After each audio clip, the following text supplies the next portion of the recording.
So வணக்கம் மக்களே, நான் உங்கள் பிரபா. இது பிரபா டைரி. ஆக்சுவலாக இப்போ எங்கே வந்திருக்கேன்னு பார்த்தீங்கன்னா, அறுபடை வீட்டில் ஒன்றான திருத்தணி முருகர் கோயிலுக்கு வந்திருக்கேன்.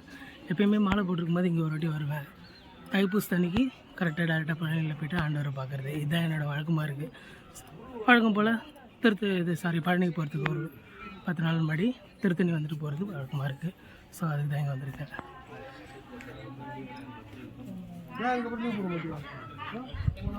ஆக்சுவலாக இதுதான் அடிவாரம். இங்கேருந்து தான் நம்ம ஸ்டார்ட் பண்ண போகிறோம். வாங்க பார்க்கலாம்.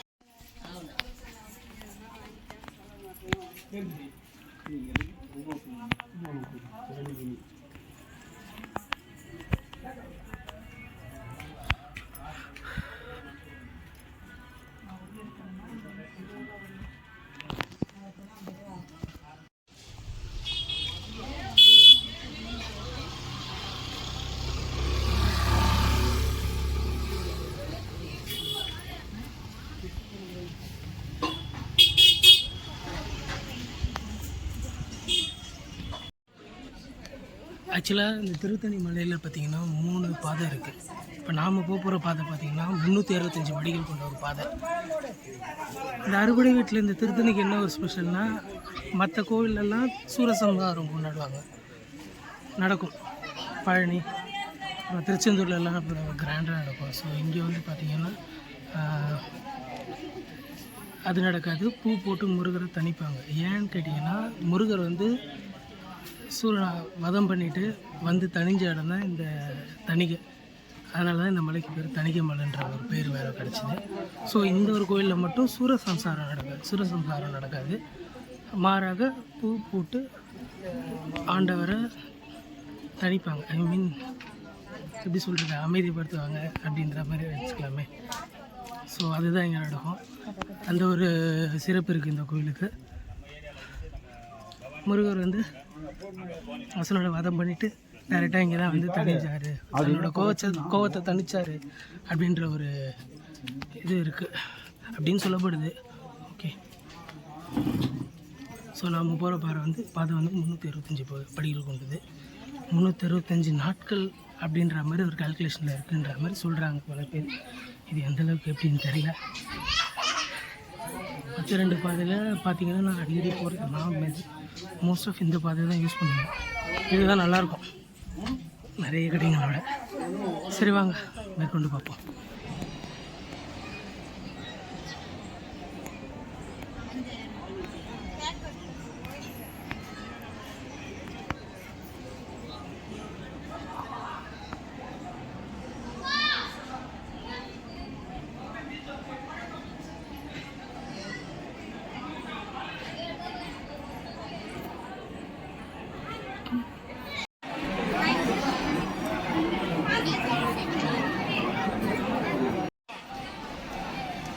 ஆண்டவ மேலே பார்த்தப்பட்டு ஏற ஆரம்பித்தேன். ஒரு 10-15 நிமிஷம் கூட அவ்வளோ கடன்னு ஏறி வந்துட்டேன். 325 படிக்கிட்டு போன மாதிரி தெரில. இங்கே ஒரு குரங்கு ஒன்று பார்க்குது, டிவைஸை பிடிக்கிட்டு போடுமான்ற ஒரு பயம் இருக்குது. ரொம்ப ஈஸியாக ஏறி வந்துட்டேன். எப்படின்னா கடவுள் மேலே பார்த்த போட்டு நடக்க ஆரம்பித்தேன். அவ்வளோதான். ஒரு இடத்துல ஒரு 2 நிமிஷம் என்ன இருப்பேன், அவ்வளோதான். மலை ஏறி வந்துட்டேன். இப்போ சாமி பார்க்கணும், அவ்வளோதான். எனக்கு தெரிஞ்ச ஒரு கொஞ்சம் லைட்டாக கூட்டம் இருக்குதா செய்யுது. ஒரு 1/2 hourல சாமி பார்த்து வெளில வந்துடுவேன்னு நினைக்கிறேன். எனக்கு பின்னாடி குரங்கு பண்ணாங்க.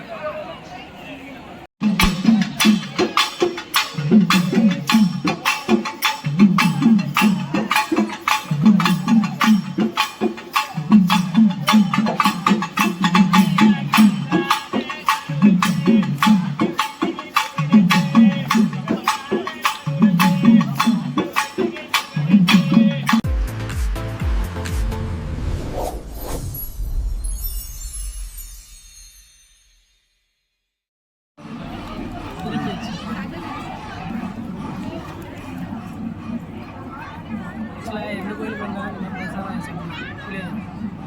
தெரிஞ்சு சமயபுரத்தில் ஒரு பிளேவர் இருந்துச்சு. ஸோ அப்படின்னு சாமியை பார்த்தாச்சு. ஒரு 3/4 மணி நேரம் வெயிட் பண்ணி சாமியை பார்க்குற மாதிரி இருந்தது. க்ரௌடு கொஞ்சம் இருந்தது. இங்கே தாங்க ஒரு குரங்கு சும்மா அப்படி இப்படி பார்த்துட்டே இருந்து ஒரு டம்முன்னு 2 வாட்டி குதிச்சது பாருங்க. எல்லாம் தெரிச்சு ஓட்டாங்க. ஸோ எனக்கு பின்னாடி மலைத்தொடர் தெரியுதுங்களா? தெரியாது. இப்போ தெரியுதா? ஆக்சுவலாக அதுதான் திருப்பதி மலை.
நல்லபடியாக சமயப்படுத்தி முடிச்சாச்சு.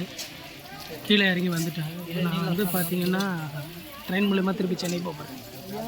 காலையில் எப்படி வந்தேன்னு பார்த்தீங்கன்னா சப்தகிரி பிடிக்கலான்னு தான் இருந்தேன். ஆனால் பிடிக்க முடியல, கொஞ்சம் ஒர்க் வந்துடுச்சு. அதனால் மும்பை எக்ஸ்பிரஸ் பிடிச்சி வந்தேன். இப்போ சென்னையிலேருந்து நீங்கள் வரணுன்னா நிறைய லோக்கல் ட்ரெயின்ஸ் இருக்குது, அப்புறம் எக்ஸ்பிரஸ் ட்ரெயின்ஸ் இருக்குது.